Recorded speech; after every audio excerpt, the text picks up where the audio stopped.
So, as you can kind of tell, there it is, that's easier. Look at those long roots on those duckweeds.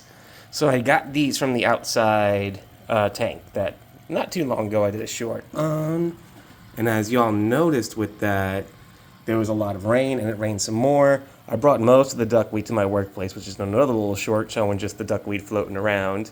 But my plan, because I put the bubblers where they are, what I'm going to do to help combat my little Malaysian snail problem thing here, these little bugaboos, I just grabbed another couple of handfuls and brought them out to the outdoor tank. Problem is, once fall's gone, it's going to become winter.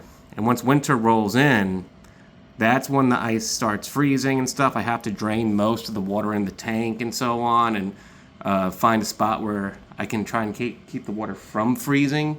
Because once that water freezes, and I'm not going to have much to do. And yes, it is clearing the algae bloom, and well, not the algae bloom, I keep saying that, bacteria bloom. And a lot of the soot, again, has been kicked up because of these guys, and there's small ones in here. So my plan is to bring in a mystery snail, and I know that they will actively eat little babies. And with whatever little bit of work those yo-yos are doing in here, I think they're over by the bubbles. They play in the bubbles a lot. Nope, they're hiding under their Mopani wood piece then.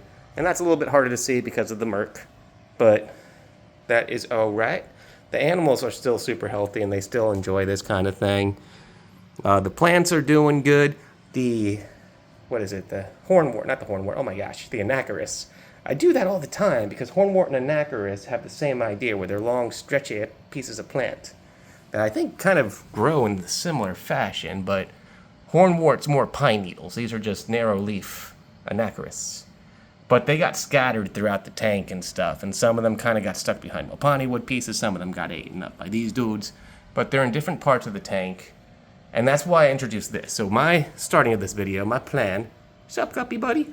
My plan is to kind of take all this and arrange the bubblers, because I'm going to put something on top of this to keep the snail from crawling out, the mystery snail, and kind of make like a bit of a ring around here. Now I know I'll have to be active in that and constantly pulling duckweed out.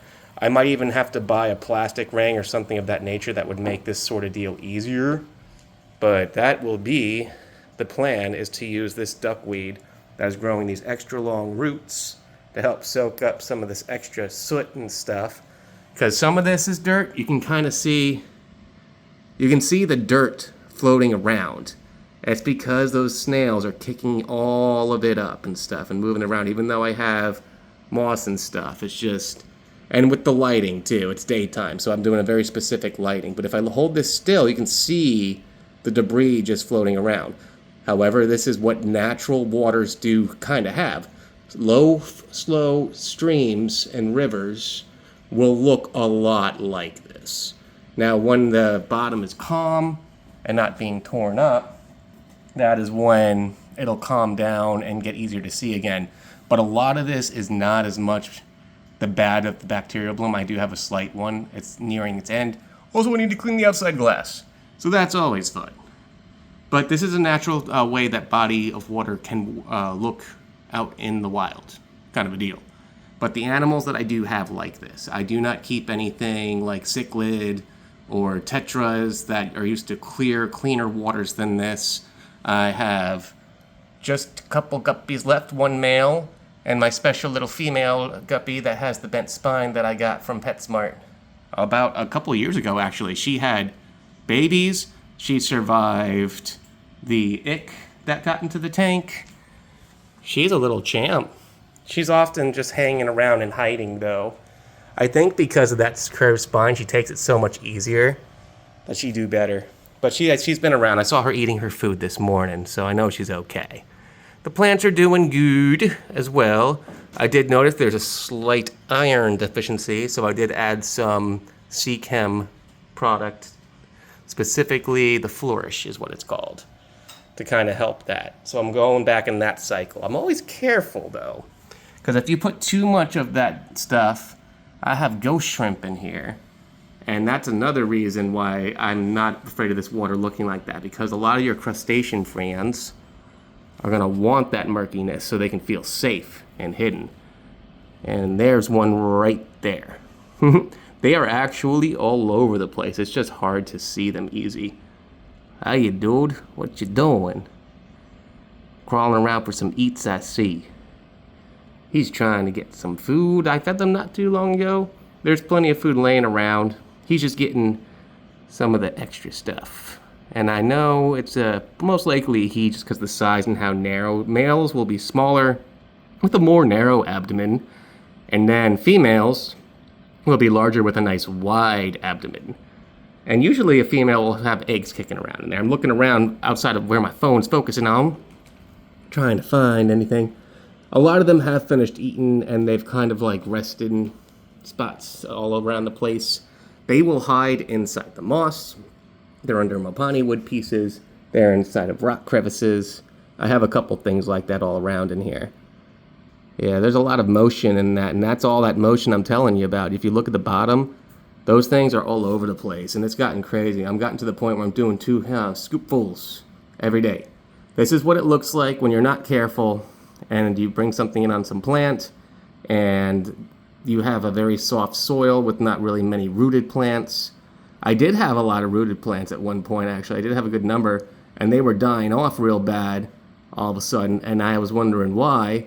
And then sooner or later after that, my bottom of the tank started looking like this. And I have been actively doing it. I'm just not using any killer or anything because that will kill my shrimp.